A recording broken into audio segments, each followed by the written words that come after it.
Imagine you're at a networking event and you walk into this humongous space, and you've got the smell of very rich appetizers, the clinging and clanging of glasses, and there's this big, huge sea of people. So many people. And how do you then introduce yourself? Do you say, "Hi, I'm Tina B. I'm going to tell you everything about my life and myself and my business all in 30 seconds or less, maybe even a minute"? Or do you say, "Hi, I'm Tina B. What's your story? Tell me about you." "I'd rather hide." Remember when you were a child and when you got the opportunity to introduce who you were, you would say, "Hi, I'm Tina and I love roller skating," or "Hi, I'm Tina and I absolutely love the Muppets," or "Hi, I'm Tina and I love finger painting." We would put in our name with that passion and fervor and align it with something that we loved that was individualized to ourselves. But as we got older, and as we got into the world of college, we found that our introductions became very systematic, very mundane. It was, "Hi, I'm Tina. I'm a communication studies major, psychology minor." It was name, major, name, major. And then as you graduated college, guess what it became? Name, job, name, job. We got into this really mundane means of connecting with people. And what I found in all my years of connecting with folks and communicating and networking is that we have such a short sliver amount of time to make that first impression. In fact, we have 7 seconds to make the first impression. In Malcolm Gladwell's book, Blink, he actually highlights the importance of being frugal with our words, because we have this unconsciousness of when too much is given out, it affects and influences our decision making. So really, the mini impressions do make a big impression, and they do count. So my experience, I found when I communicate, I've been guilty of this, maybe you have as well, where we are, especially if you're an entrepreneur working for yourself, it's the sell, tell, yell. I'm trying to sell my business, tell it with fervor and passion, and yell it from the mountaintops in hopes that someone would take a bite and maybe I'll get to grow my business. But that is not effective, as we know. It oozes icky, it doesn't feel right, it doesn't feel good. You become more of a program pusher rather than a problem solver. And so that's what you have to consider moving forward is the focus today. My purpose, my goal is to help you better assess the professional situation and your communication style, so that whether you're in a networking event or you're meeting a potentially new client, or you're even in an elevator and you have that sliver of time to have that communicative event, make it happen for that great impact, I want you to do it with confidence and with clarity. So we're going to highlight today 4 main points, and we're going to break it down so that you can walk away with some nuggets to better elevate yourself and to communicate more effectively. So the 4 main points are: first, we're going to analyze the audience, then the situation, that actual rhetorical situation or context, then it's the speech, what do you actually say? And finally, it's you, the speaker. Let's dive in and talk about the very first most important element, and that is the audience. Now, if you give a speech and no one is there to listen, does it ever really happen? What you are doing in that moment is all for the audience. We tend to go on autopilot. I don't know if this is you. When you're driving to the next thing or you're getting online for that next virtual event, you just boom, boom, boom. I'm showing up. I'm going to say the thing, do the thing, try to, meet some people, get some business cards, get some emails. And we find that maybe it's not as meaningful. It's not as connected. So when you are able to actually step back and ask yourself, to whom am I speaking? Who are they? Am I going to a really diversified big chamber event where I'm a member, and there's going to be all kinds of people from all walks of life, all professions and experiences? Or is it really honed in on my field where it's all real estate people or it's all coaches and we're getting to do a meet and greet? What is it that they truly care about? Why should they care about what you have to say? If you can even think for just a moment, what do they need and what do they want? When you can think about what they need and what they want, then you become the problem solver rather than the program pusher. So let's talk for just a moment about audience. All of you, I'm guessing, have been to networking events. What's an example of a networking event? And I'd love to have you talk about it just a little bit, of maybe one that went well or one that maybe you could learn from. And unmute yourself. I would love to hear from you. And those of you who are unable to speak because of your technology, put it in the chat. We would be happy to share that. Well, that's why I'm here today, Tina. I was just at a networking event this morning and I need to get better at it. I'm not good about talking about myself. I always want to know what's going on with them. And you typically have, I don't know, a minute to have a conversation with someone. So yeah, I need lots and lots of advice on this. Yeah, well, I appreciate you sharing that, Lindsay, because it feels like speed dating, doesn't it? You're like, okay, let's make a connection. Let's make it really fast. I hope they like me. And it just doesn't feel good. It's almost like I want to sound super funny, super quirky, super interesting instead of being interested in the other. But it sounds like you're more of a blind communicator, or not a blind, a hidden communicator, where you like to exert the questions and ask the questions and share little to nothing about yourself. You'd rather be the hiding person. Like, I don't want to sound egotistical maybe, or I don't want to say something wrong or come off like I don't know what I'm talking about, right? Yeah. I don't want to be too salesy. Too salesy, right? And it's hard because all of us here in some way, shape, or form have something that we want to sell or persuade or connect. And I just noticed in the chat that Anna says, selling is uncomfortable. And how many of you, by show of hands, say it's hard for me to sell, it's uncomfortable? Okay. Because we're heart focused a little bit, or we want to just make sure it's authentic, and you don't want to come off as fake. You want to be real. But what you have to, somebody said a while ago, in terms of marketing or selling yourself or giving that pitch, when it comes to your audience, it's really about them. How can they know about you if you don't tell them? And so it helped me actually say, okay, I need to share. Again, go back to that space of elementary school where you were super excited to introduce yourself, and you let the passion and the connection lead the communication. So the passion and the connection leads the communication. So every single engagement that you have should really be focused on that audience, that person. It should be individualized. So don't memorize a speech. Don't, you know your name, you know what you do. Think about the why you do what you do and align it with that audience member. So whether you're at a chamber coffee, that's a very diversified audience. I'm part of a couple of chambers. I meet all kinds of people, a lot of small business owners like myself. And it's really asking that thoughtful question. And when they go to ask you, so what do you do? The question you should ask yourself, how can I help you? And align it with what you do, because then that will make the answer more connected to that specific audience member.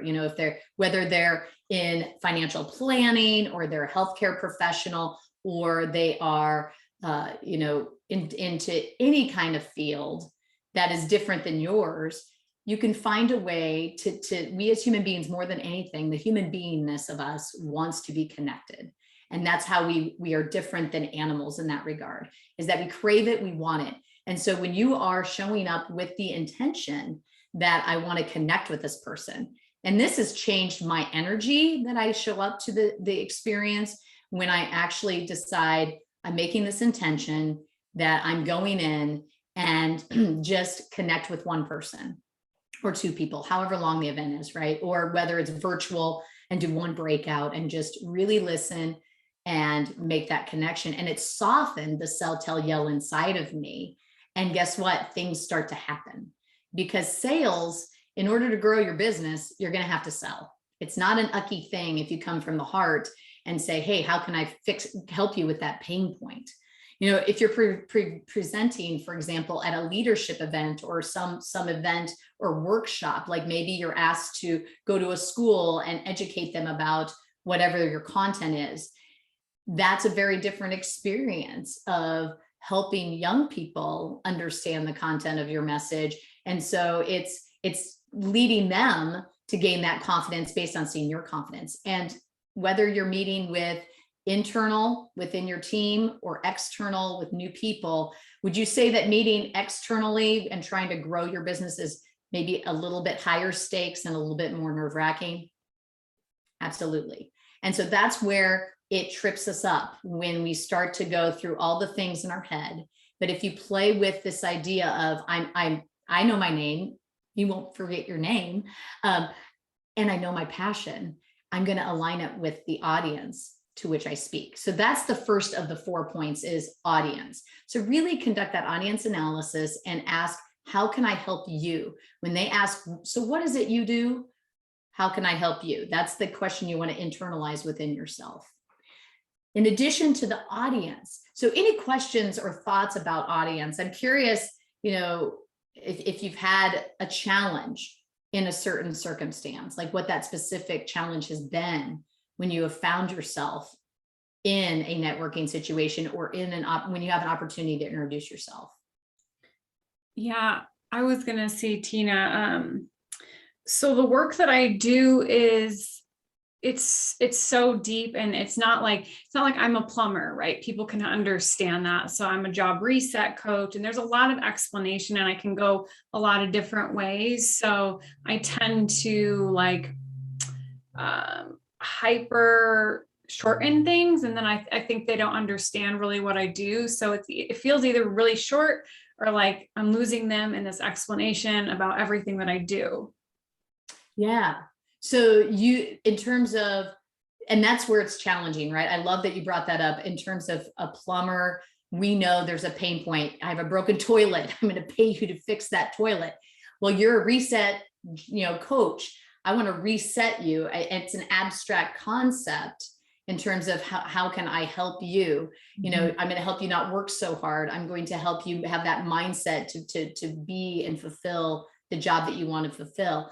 And so I think what it is in your case specifically, Taylor, is thinking about, okay, how can I align with this individual when they are speaking? So you have the 3-minute spiel, like you say, and then you have the little short nugget.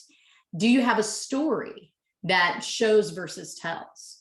That might be something that you can put the abstract into the concrete. So it might be something like, there was this client X that I worked with in my job reset coaching program. And when she started, she was working 80 hours a week, super depressed, super unhappy. But in the work that we did, the deep dives that we did, we created thoughtful intentions and a mindset that she shifted from 80 hours a week to 45 hours a week. She's getting to feel fueled in her soul again. And it was because she had accountability from me. I was her accountability partner. I was her mindset coach, but I also gave her completely clear strategies to do the thing that she's been wanting to do for a long time and just didn't know how to do it.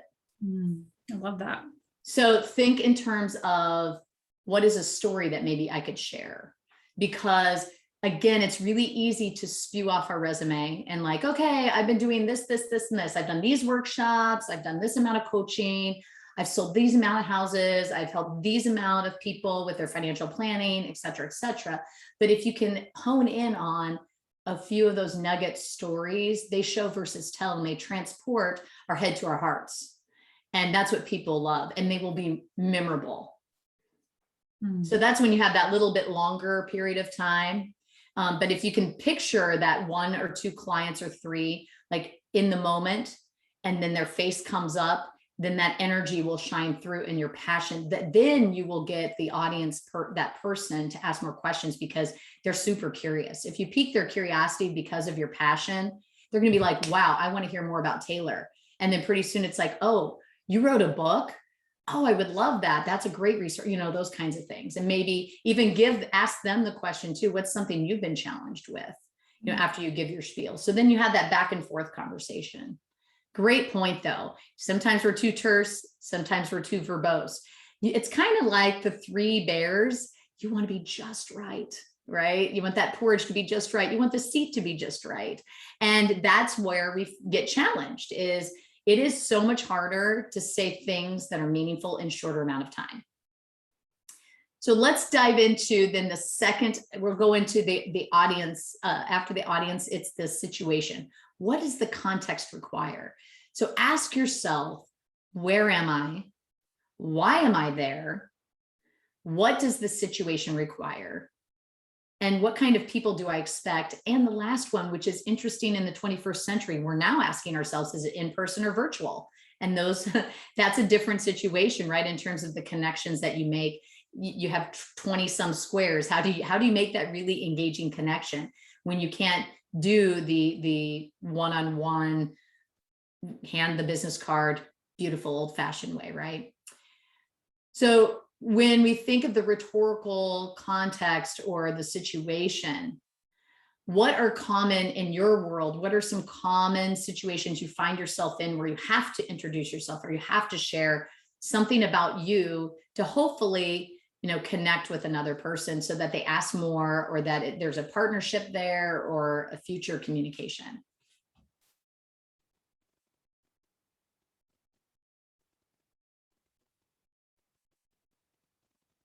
Any good examples? I know that Lindsay went to one today. Do you mostly find yourself in situations where you're with diverse people that are not of your same field of work or line of work? Or do you have a blend of somewhere, okay, I'm saying the same thing as everybody else around the table? It's like my name and this, my name and this, or, are there both of those situations for a lot of people?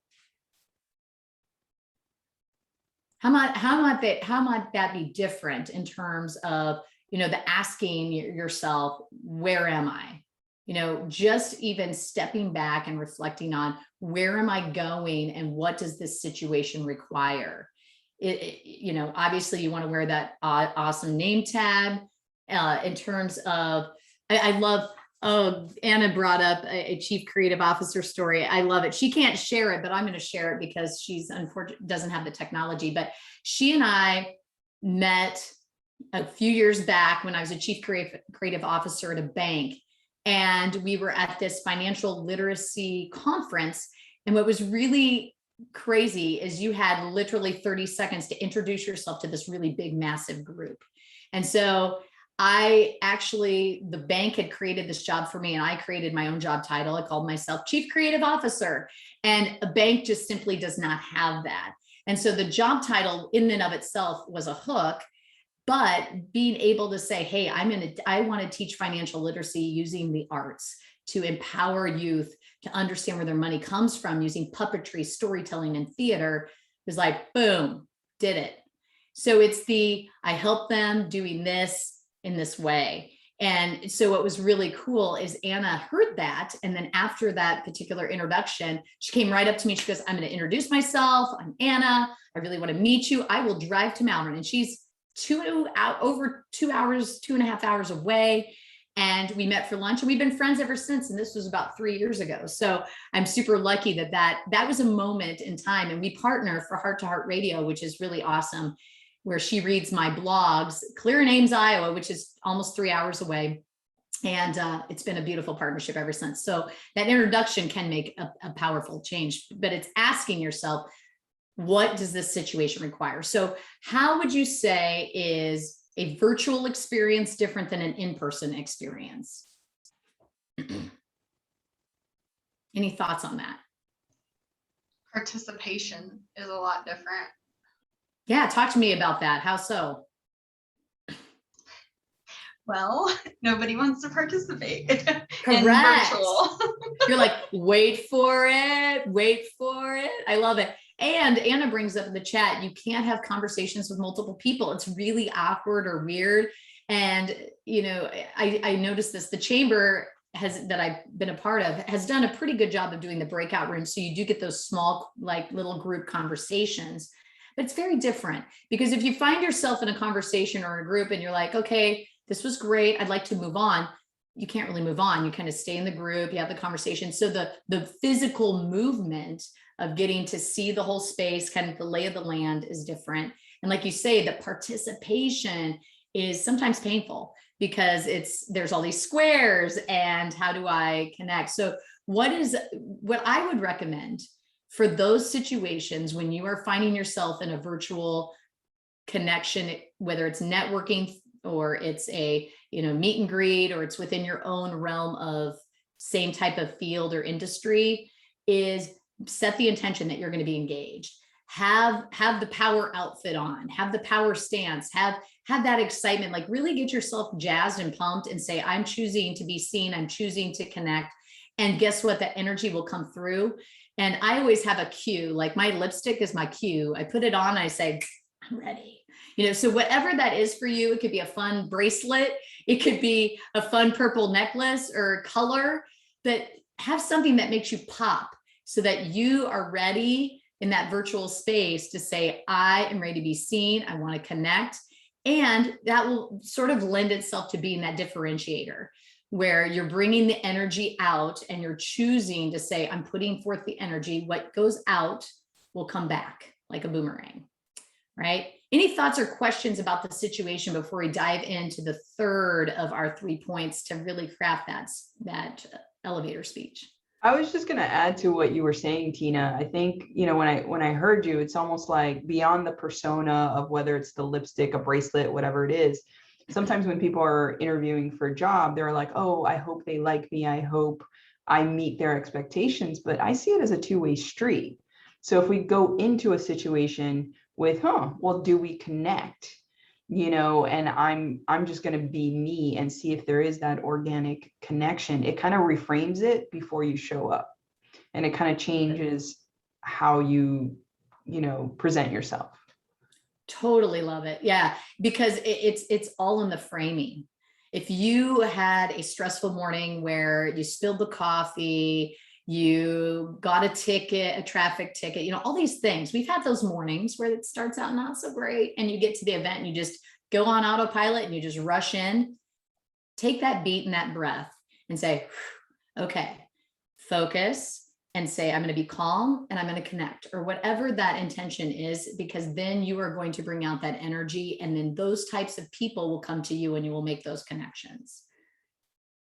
The third point, in addition to audience and the situation, is that you need to really think of your speech.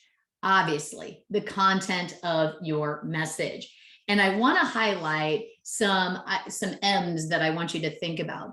The first with your speech is, and before I get into the M's, I want you to ask yourself, what's your purpose? There is a difference. I had this huge epiphany this morning when I was working out at 5 a.m. It was like a eureka moment, where there is a difference between an elevator speech and an elevator pitch. An elevator speech has the purpose to inform. It is sharing information. I'm introducing myself to you and to the audience. So if you're in a group of similar field, you're not going to probably purchase what they have from each other. You're going to support each other. So you're just sharing, here I am, I'm excited, I'm passionate, I'm doing this thing. That is an informative elevator speech. In contrast, the elevator pitch is persuasive in nature, where you have an action, a challenge. You want the audience to choose to do something with what you have to say. And so that was my aha moment this morning, is you really want to go in with an intention of, am I here to inform, which is to teach, or am I here to persuade, which is to lead? And those are two very different content messages. Especially if the person's new, if they're a potential client, a potential partner, or if they're just someone cool, like all of you ladies, I'm super excited. What a great group of ladies that we can partner and do something cool together. So ask yourself that first before you craft your speeches. Is it informative in nature or is it persuasive in nature? And what's the outcome that you desire? Is it just a connection and get to know somebody, or is it I want to get a client, or I want to get some work out of this? So let's dive into the M's. The first for your speech is you want to make it memorable. And by this, be unique and engaging and share your specialty. So earlier, Taylor, when you said something about that, what you do for folks with their jobs, you have a good tight line there that I feel like is creative. What was it again?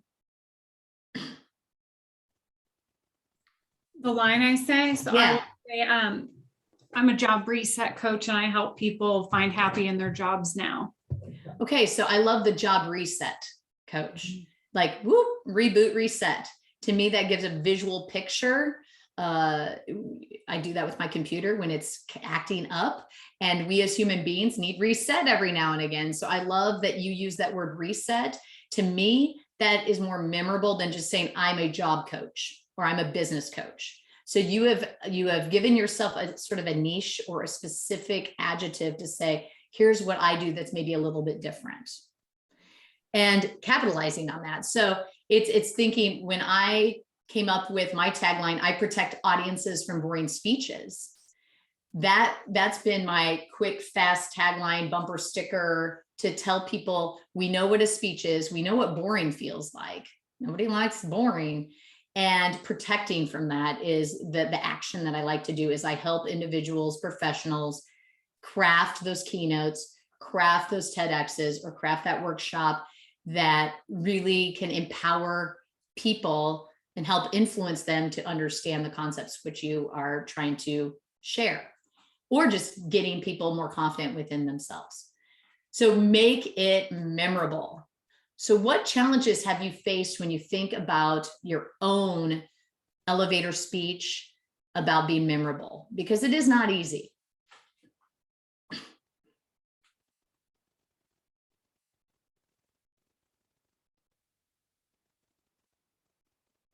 Any thoughts?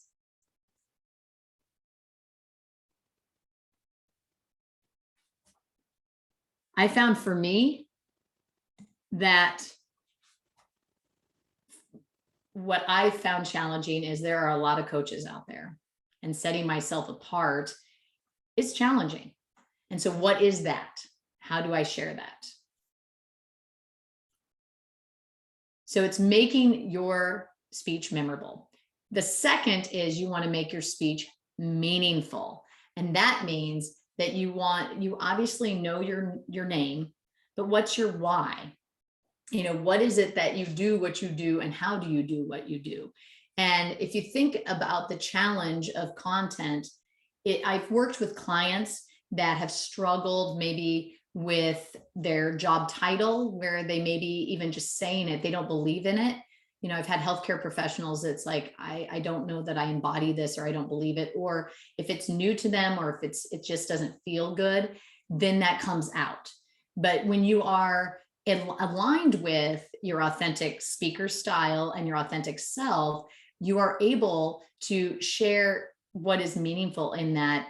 Here I am, this is who I am, and this is the why that I do what I do to help you, so that you make that connection.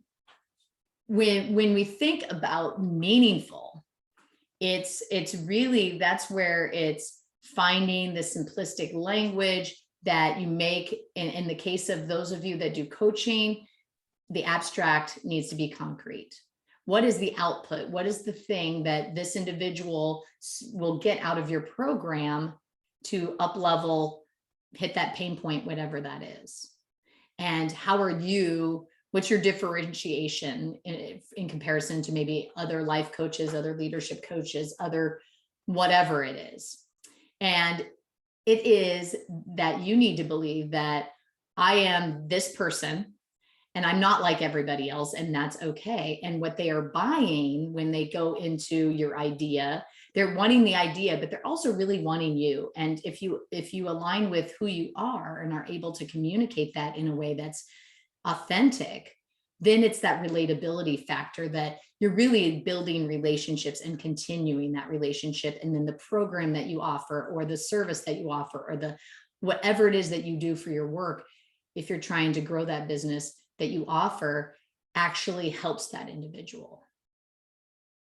So any thoughts or questions about how do you make your speech meaningful? You want to keep it simple, telling them what they need to know, but how is it about them? How do you get in their heads or like, how do you frame yourself to think about what they need before you know what they need? Good question. Yeah, what it ends up doing, what I think, this is where you put on your Nancy Drew hat and be that sleuth and truly do the yes and of the situation, which is an improv rule where you show up fully present without any agenda or expectations. Because if you come with a memorized speech, it's going to ooze like I'm a bad salesy person, and it's not going to feel good.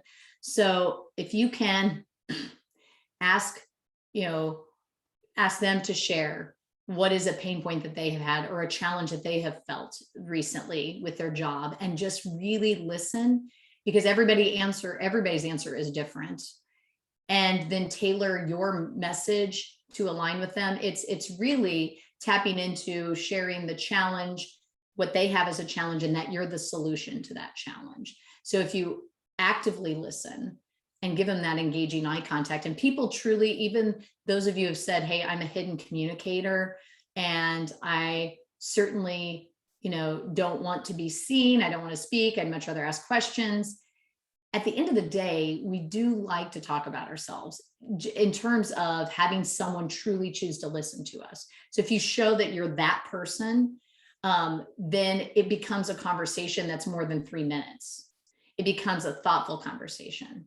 Because I think that that's where I have gone into these networking situations. Instead of trying to meet 20 people, 15 people, 10 people, which is exhausting, it does not fuel my soul, because it's lots of hi, bye, here's my information, blah, blah, blah, card. Instead, it's much more powerful if you say, I'm going to find 1 or 2 people and really connect with them. Well, I think too, I'll just say this one more thing, Tina, if you're okay with that. Sure. I think it's just really, there was a light bulb for me. I've always thought as elevator pitches as like, you just have the stage and you're presenting. And what is it's sounding like for you is it's just more of a conversation, and not like, I'm going to share my elevator pitch and then you share your elevator pitch and then we talk after. So that's a big aha for me. Oh, I'm so glad. Yes. And that's what it is, because it's not like this equation of elevator pitch plus elevator pitch equals conversation, potential partnership. Instead, it's person shows up, other person shows up, we have a conversation. So it's softening that pressure for yourself that you place on we place that on ourselves, where we find, like, I've done this too. Early on in my business, I was guilty of it, because I'm like, I got to grow my business. I better get out there. I better show up and be active. But what I found is it didn't feel good. It didn't feel authentic. It didn't feel true. And I had this experience about a month ago that was beautiful, and I will never forget. I went to a horse farm and actually got to connect with horses and learn something about my communication and leadership. And what I found is I got to select one of 5 horses to really bond with, and his name was Dale. And I found with Dale, he revealed to me, when and animals do this, right? When you are with an animal, you just get to be yourself. You just get to show up and be yourself. There's no expectations. There's no agendas. There's no trying to sell. And I got to find, like, in my heart, when I show up to that next virtual or in-person event, find the Dale. Find the individual that maybe is just kind of hanging out by the hors d'oeuvres, or sort of in the corner, or just kind of wandering around, that you can tell is like, because there's other people there that want that connection as well. And if you lessen the pressure of it has to be pitch, sell, it's a conversation, it's so much more meaningful, and you get more out of it. And it just takes that pressure off. So great point. In addition to it being memorable, the speech, and meaningful. It also needs to be minimal. So keep it short and sweet. You know, if you are actually in that moment where you're doing introductions, and I'm in a networking group where it's like, okay, give your spiel, then you need to have it tight. It's usually about a minute is the expectation. So that would be, I would label that, depending on the situation. For me, when I'm going to these networking events, it's almost like an elevator pitch for me, because I have 1 minute. I want them to be really intrigued with what I do, to sell them, to say, hey, I want to have a discovery call with this gal, or just a follow-up virtual coffee. But it depends, right? If it's other coaches or other within your field, it might just be a nice little introduction. And so you keep it short and sweet. But again, if you make it into a conversation, you eliminate that pressure, you are able to, you know, tap into the way in which we are meant to be, which is the human beingness. And your business will grow if you just trust yourself to show up and to yes, and yet that means accept the situation for what it is, the person for who they are, and then add to the conversation. So when you think of that tagline, that 6 to 8 words advocacy spiel speech, you know, mine is I protect audiences from boring speeches. It's great to have one. You know, it's fun to throw it out there if you have 30 seconds or less to kind of share. But those speed networking things only go so far. It's the culturing of the relationship over a long period of time. I mean, I brought in clients that I've, you know, recently known that it's been, you know, a year in the making or more of conversations, of coming to my webinars, of all that. And that's what it's all about, is that. So the last piece that I want you to think about when it comes to your speech is focusing on marketing it to that audience. So you want to make it memorable, you want to make it meaningful, you want to make it minimal. If it's actually a speech, if it's a conversation, you allow it to organically unveil itself. But you also want to market it to the given audience. So align what you say to whom you're speaking to. You know, I think of the different roles that I've had in the different businesses. I've been a professor at Creighton University in the Communication Studies department. Very different experience in terms of when I would go to conferences. You know, we would share the latest and greatest insights on communication, and really trying to see, oh, how can we best partner or find other people to share that information.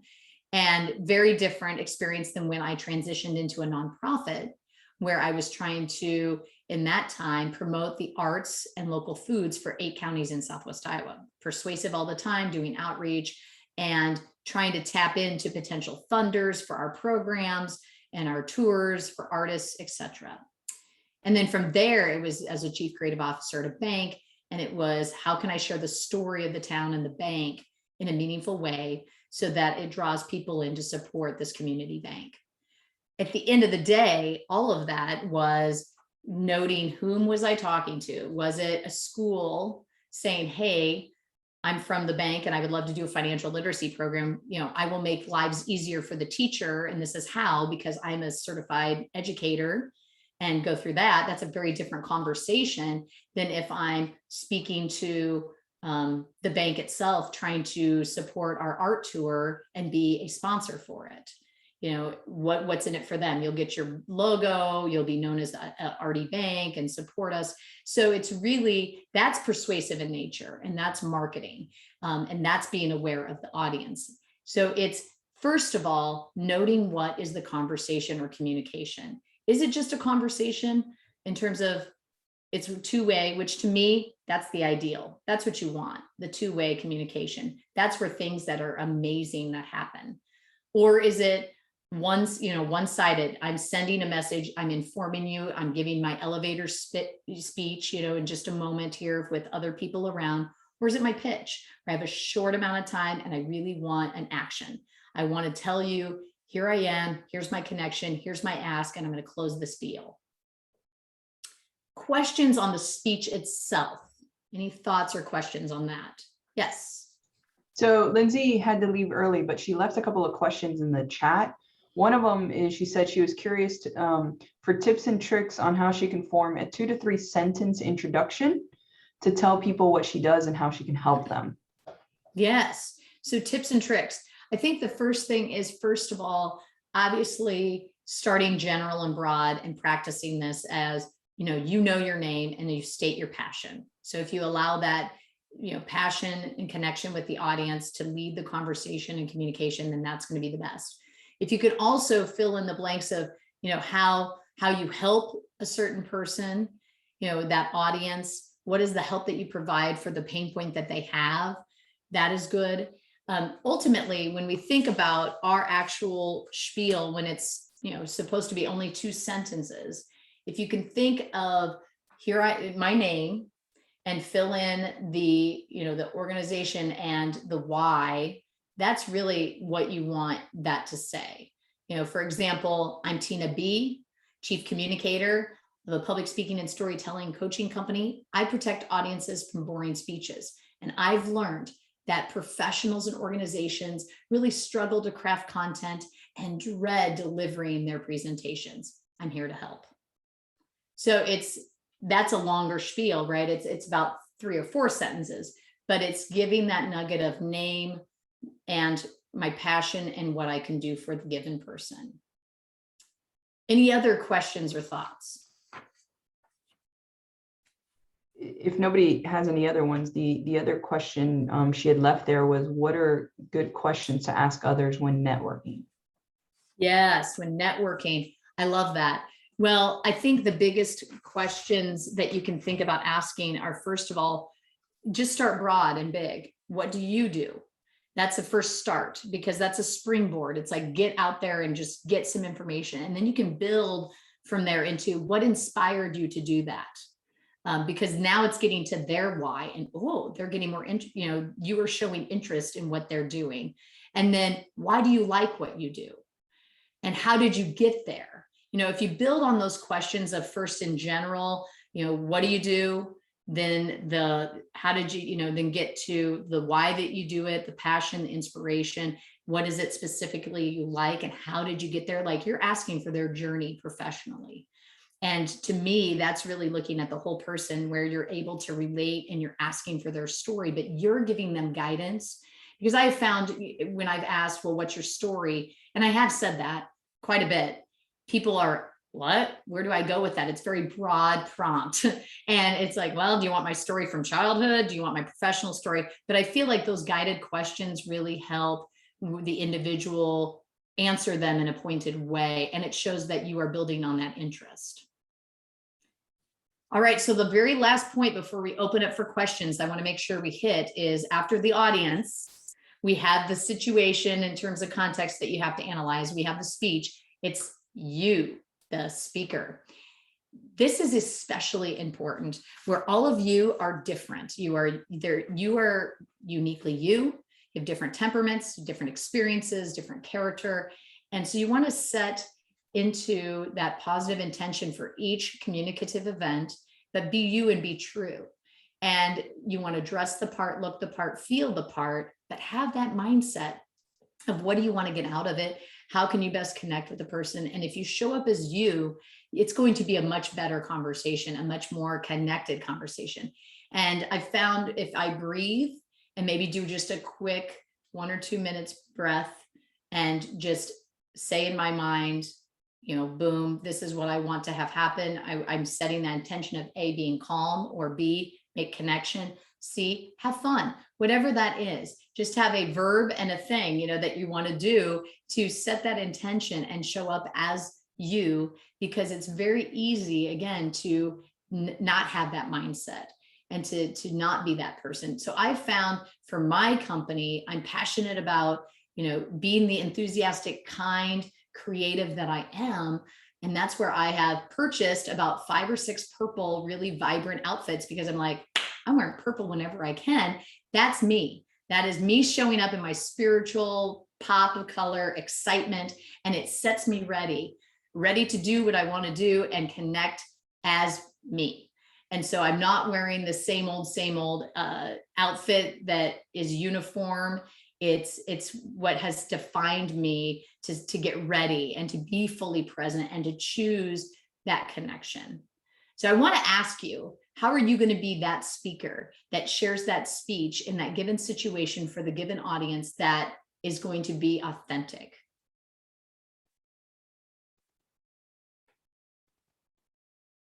No pressure. That's a weighted question, right? I think it's starting with, maybe it's some internal work first, right? I had to do a lot of internal work during the pandemic. I mean, Elvira, which first of all, shout out to her. She's an amazing friend who's helping me today with the chat and all the things, but just has been a great support. She's seen me on this journey of finding myself again, because the pandemic was a hard time. It is a hard time where we can be disconnected to the in-person and to even disconnect to ourselves. And so I found during that time, it's like, okay, reboot, redefine, show up in that way.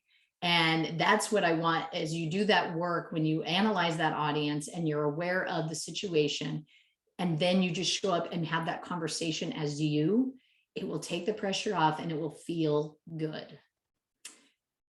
What questions do you have for me in terms of whether it's about audience, analyzing the context or the speech itself, or how to get into that mindset as a speaker?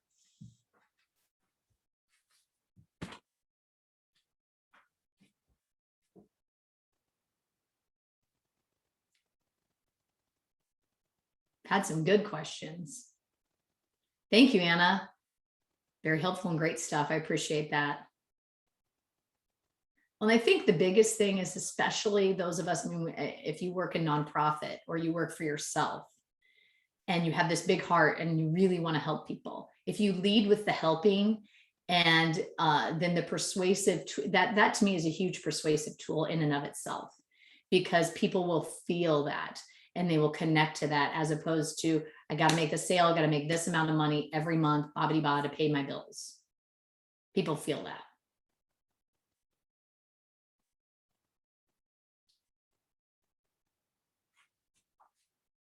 There's another 3 questions you said seem to be good tips for own elevator speech. Good information all around. Good.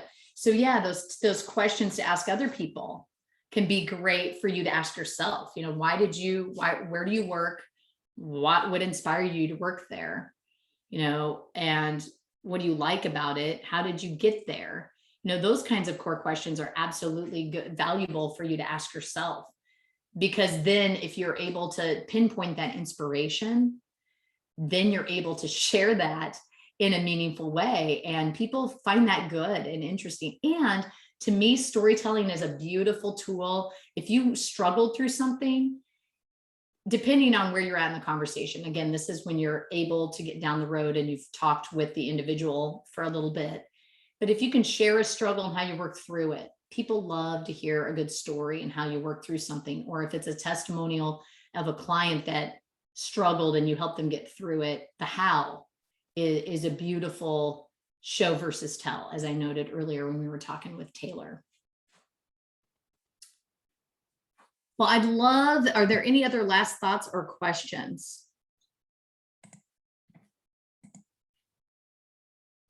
I would like to share my screen here. Absolutely would love to definitely contact me if you are interested in getting some additional help to really hone in on whether it's an elevator speech, whether it's a keynote that's burning inside of you that you want to present more effectively, or a TEDx that you want to go on stage for, whatever that is, or just even getting better about, hey, I've got a new book, I'd like to talk about it.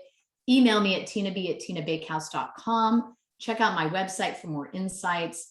And I would love, love, love to have you check out my Facebook page. I have a wonderful Facebook group that's new. I just changed it to up-level your speaker style. So I've taken off the tag. So it's going to be open to any individual who really just wants to up-level their speaker style. And I'm on LinkedIn and have a YouTube channel, Effective Communication with Tina B. So I definitely would love for each of you, if you would be interested in a connect call, and I could help you connect you to that next level so that you're able to connect to your heart and share that message and perfect your performance. I'm happy to help.